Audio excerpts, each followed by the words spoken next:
Today we're going to talk about the 4-H Consumer Decision Making Contest. This has become a very popular event for 4-Hers who are involved with the Consumer Life Skills Project with Texas 4-H. And we think that this practical experience helps young people to develop lifelong skills. You know, we are consumers from the time of birth until grave, so it's a role we play throughout our lives. And our marketplace provides many, many challenges for us when we want to make a shopping decision or we need to make an important consumer choice. So today I'd like to review with you some of the resources that are available for helping you to implement the Consumer Decision Making Contest, as well as to integrate it as a learning experience within some of your ongoing activities. And then we also want to take a look at where do you begin? What is your starting point if you're trying for the very first time to set up a consumer decision making class? The best choice for you is to go out to a website that we've prepared. You can link to it from the State 4-H website, or you can go directly to consumerdecisionmaking.tamu.edu. That's an easy one to remember. Just remember that consumer decision making is all one run-on word.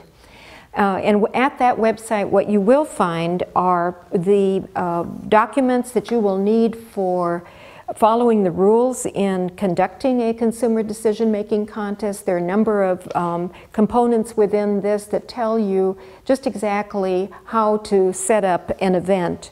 There's also a very important additional document called How to Make the Best Consumer Decision, and this helps you to develop a framework for why you're trying to make consumer decisions and how to approach the whole decision-making process. Another important component of it, and because it's an important aspect of the consumer decision-making event, is on developing and giving oral reasons. This gives you lots of cues on how to develop your skill in providing a good argument about the choices that you have made in the consumer, with any particular consumer decision-making class. And then there are a series of study guides for each of the classes each year that will be used throughout the year and culminate in use at State 4-H Roundup each June. So what's consumer decision making all about? What are we really trying to do? Let me hold up a rather simple little chart. And across the board, across the top, you're going to see those numbers 1, 2, 3, 4. These might be the separate items that in a judging scenario or an activity, you're going to be comparing. Which is best, 1, 2, 3, or 4 of 4 items that you are examining.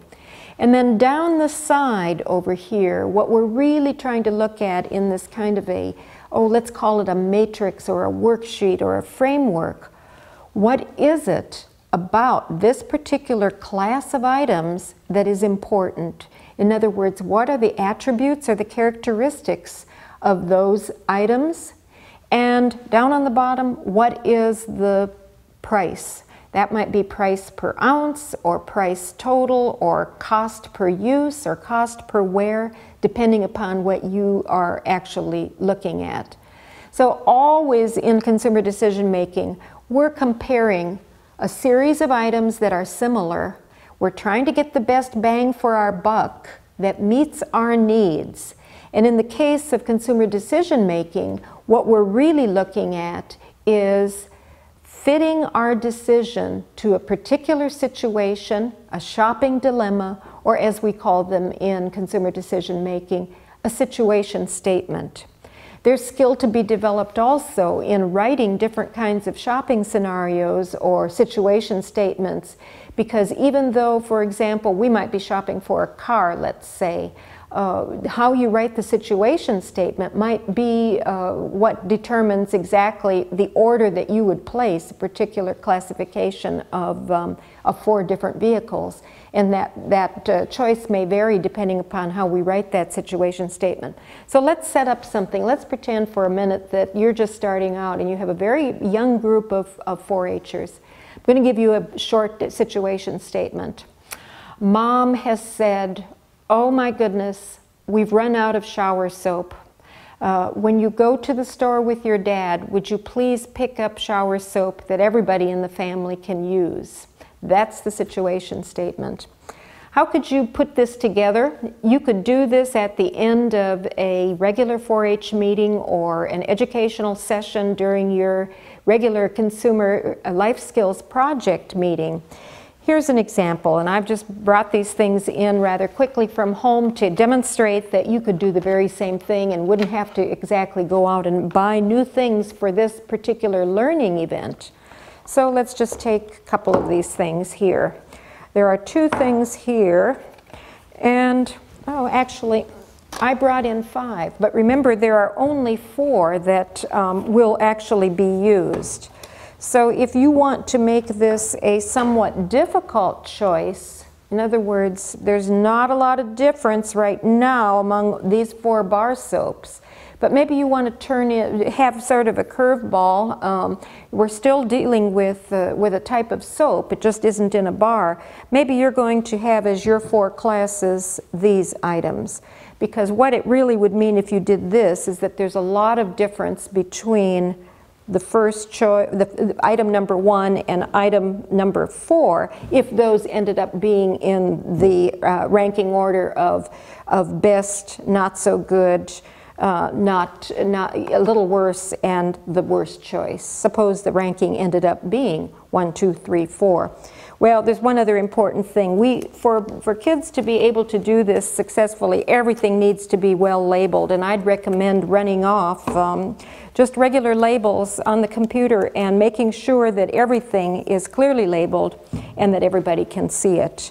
If we were setting this up for an actual judging right now, then we'd want to devote a single table to each of the classes that might be judged, and it might just be that one for that particular time frame. And the situation statement, say you're going to have 4 kids at a table at a time. Each one has a copy of the situation statement about mom wanting you to be the one that determines what the soap should be. Have some note cards for people to take notes on, because you might extend this into then giving oral reasons. But in this case, we're also going to use the note cards as a scorecard. So I'm going to assume the personality of John A. I'm the 4-H'er John A. And I read my situation statement. I read all of the information about these. I smelled the products, I looked at them, and I thought, okay, I think my choice is going to be 4, 3, 1, 2. And this then will be the score or the ranking that will figure into the scoring for John's placing for this. Everybody leaves their scorecards, and remember, of course, these are all independent decisions. Even if this were a team, these would be independent decisions that are reached by 4-H'ers about the particular placing.